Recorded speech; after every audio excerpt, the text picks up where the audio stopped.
Guys, nandito po tayo ngayon sa Mangrove Park ng Palanas. So ngayon papasok tayo at pupuntahan natin yung sa loob nito. So pagpasok mo nga po ay ito nga po yung una mong makikita. Tsaka wala din pong entrance fee dito.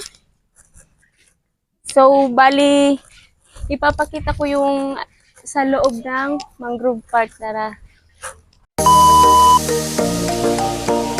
Matawag sila ng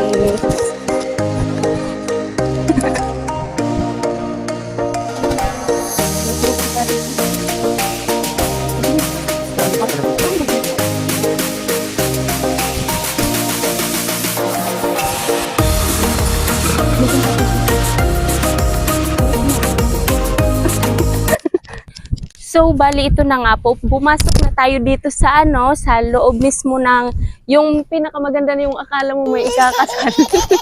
So, ngayon guys, halika dali, samahan nyo akong mag-tour dito sa Mangrove, Palanas Basud Mangrove Park. So, ito nga po, napakaganda na nga po. Ito na nga po yung reality, makikita ko na po. Galing pa po kami ng Panisian, pumunta lang kami dito sa Palanas. Napakalayo. So, ito nga po guys. Ayan. At so, ito na nga po tayo guys sa katotohanan. Nakikita nyo po ito. Yan po yung reality. So, hindi na po tayo masabing pwedeng sabihin ganito, ganyan lang. So, ito na nga po guys.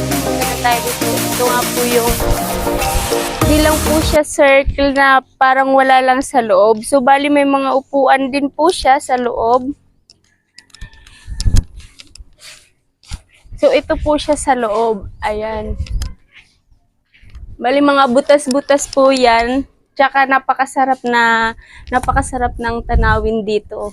Yan. Tapos papunta pa po siya doon. Tayo sa, kapag nakaharap ka doon, pupuntang kaliwa.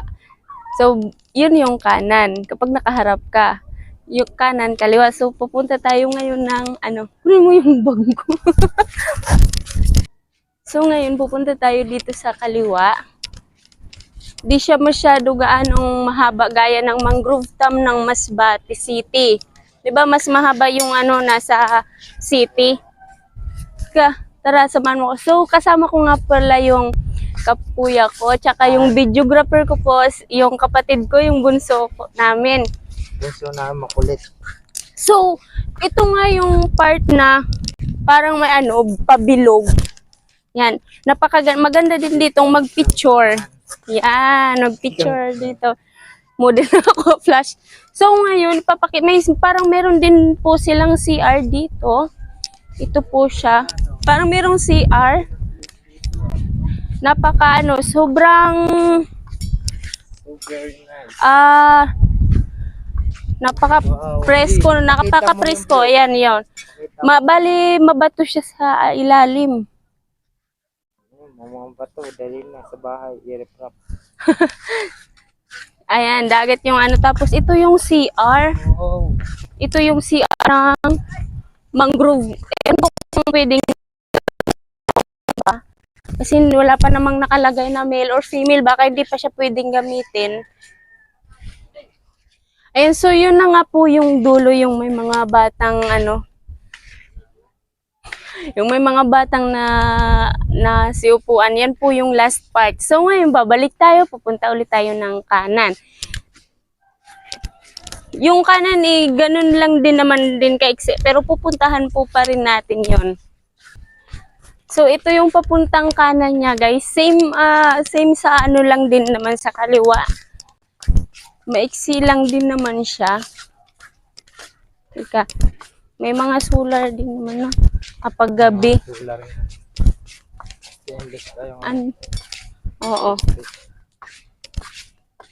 Kakaiba din to sa sa Mangrove Park sa city. Pero maganda talaga dito, promise.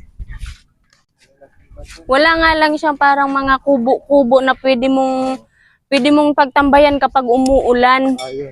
Kasi dito kapag umulan, basang-basa ka talaga, wala kang mapagtambayan. Napakarami lang talaga nilang circle. Bilugan mo, multiple choice. Ito yon, bilugan. Yan ang sinasabing kangkang.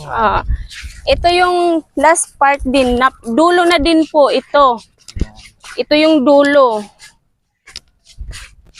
Sila pinalipadan nila dito ng drone kami.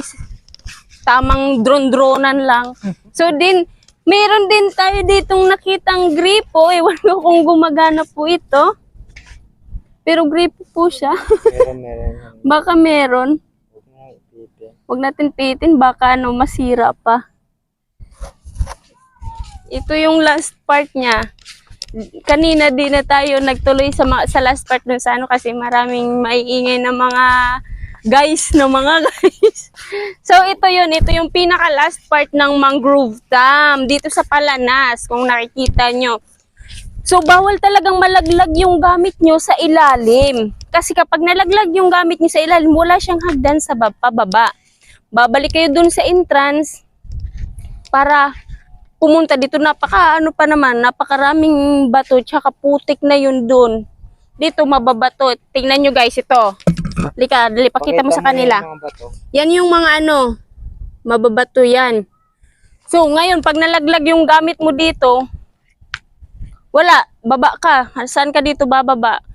Di rin masasabing magiging madumi dito kasi kahit magbayo, meron din sila ditong trash can. Sa kanan tsaka sa kaliwa, meron ditong trash can. Yan yung kinaganda. Tapos paggabi, may mga solar light. Solar light ba tawag dyan? Solar light. Solar light din. Mga street light kung tawagin. Stainless lang kinagandaan ito. Oo, stainless to. Stainless talaga siya guys.